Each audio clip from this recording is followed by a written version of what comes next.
Hello again, it's Mr. Tertial signing in for today's reading, August 11th. They became reprobate.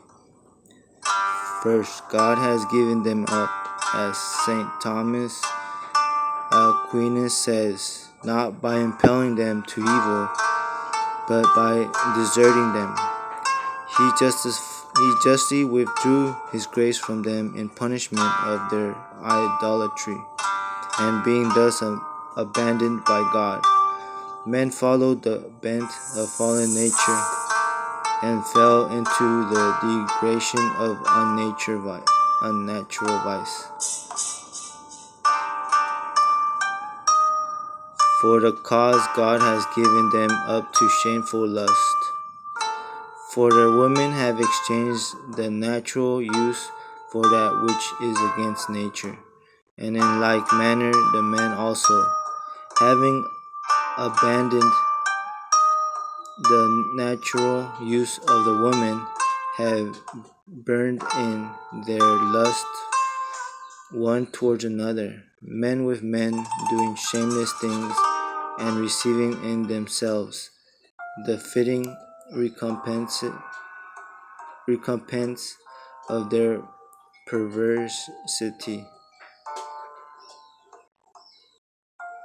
And as they have resolved against possessing the knowledge of God, God has given them up to a reprobate sense, so that they do what is not fitting, being filled with all iniquity, malice, immorality, avarice, wickedness, being full of envy, murder, contention, deceit, malignity, being whisperers, detractors,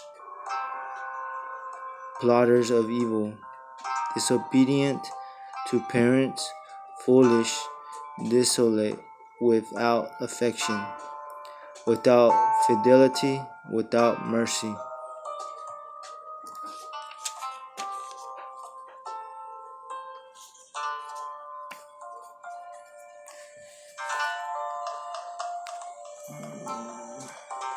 Although they have known the ordinance of God, they have not understood that those who practice such things are deserving of death. And not only do they do these things, but they applaud others doing them. Set aside God's law. Wherefore thou art inexcusable, O man, whoever thou art who judges. For wherever thou judgest another, thou doest condemn thyself. For thou who judgest dost the same thing thyself.